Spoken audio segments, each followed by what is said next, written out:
Telangana CM Revanth Reddy, deputy CM Mallu Bhatti Vikramarka ఢిల్లీకి వెళ్లారు.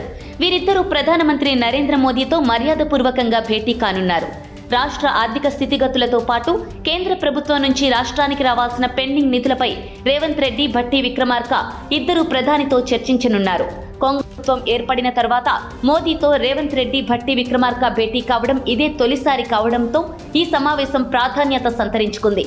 తెలంగాణకు సంబంధించిన విభజన హామీలు, రాష్ట్రానికి రావాల్సిన బకాయిలు, పలు అంశాలను ప్రధానితో సీఎం, డిప్యూటీ సీఎం చర్చించనున్నారు.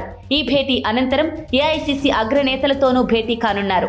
ఈ సమావేశంలో టీపీసీసీ వ్యవహారాలు, పార్లమెంటు ఎన్నికలపై చర్చించనున్నట్లు తెలుస్తోంది. తెలంగాణ అసెంబ్లీ ఎన్నికల్లో కష్టపడి పనిచేసిన కాంగ్రెస్ నేతలతో పాటు టికెట్లు త్యాగం చేసిన లీడర్లకు నామినేటెడ్ పోస్టులు ఇస్తామని అప్పట్లో చెప్పారు. ప్రస్తుతం వారంతా నామినేటెడ్ పోస్టుల కోసం వేచి చూస్తున్నారు. ఈ క్రమంలో ఢిల్లీ పర్యటన సందర్భంగా సీఎం, డిప్యూటీ సీఎం కాంగ్రెస్ పెద్దలతో సమావేశమై రాష్ట్రంలోని పరిస్థితులపై చర్చించనున్నారు. అధికారం చేపట్టిన తర్వాత ప్రభుత్వం చేపట్టిన వివిధ కార్యక్రమాలను సైతం వివరించబోతున్నారు. ఎమ్మెల్సీ పదవులు, లోక్సభ ఎన్నికల్లో అభ్యర్థుల ఎంపిక వంటి అంశాలపై ఏఐసీసీ పెద్దలతో చర్చించే అవకాశం ఉన్నట్లు సమాచారం. ప్రధానంగా పార్లమెంటు ఎన్నికలపై చర్చించనున్నారు.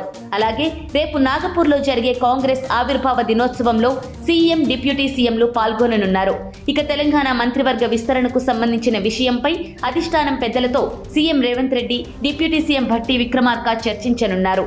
వీటిని భర్తీ చేయాలంటే ముందుగా నామినేటెడ్ పోస్టులను భర్తీ చేయాల్సి ఉందనే విషయాన్ని హైకమాండ్ దృష్టికి తీసుకువెళ్లనున్నారు. 6 ఎమ్మెల్సీ పోస్టులకు కూడా అభ్యర్థులను ఎంపిక చేయాల్సి ఉండగా వీటన్నింటిపై తాజా ఢిల్లీ పర్యటనలో ఒక క్లారిటీ వచ్చే ఛాన్స్ కనిపిస్తోంది.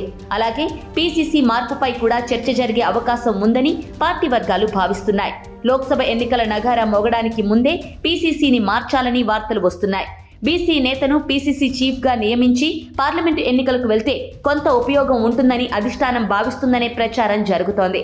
ఒకవేళ సీఎం రేవంత్ రెడ్డినే పీసీసీ అధ్యక్షుడిగా కొనసాగిస్తే ఒకవైపు పార్టీ బాధ్యతలు, మరోవైపు ప్రభుత్వ బాధ్యతలు నిర్వర్తించడం ఇబ్బందిగా ఉంటుందని, ఆయన మీద పనిభారం పెరుగుతుందని అధిష్టానం భావిస్తున్నట్టు సమాచారం. ఈ కారణంగా ఆయనను పీసీసీ అధ్యక్ష బాధ్యతల నుంచి రిలీవ్ చేసి పూర్తి స్థాయిలో పాలనపై దృష్టి పెట్టేలా ప్రోత్సహించాలనేది అధిష్టానం ఆలోచనగా చెబుతున్నారు. అయితే లోక్సభ ఎన్నికలకు కూడా రేవంత్ సారథ్యంలోనే వెళ్లవచ్చుననే టాక్ కూడా ఉంది. దీనిపై కూడా క్లారిటీ రావాల్సి ఉంది.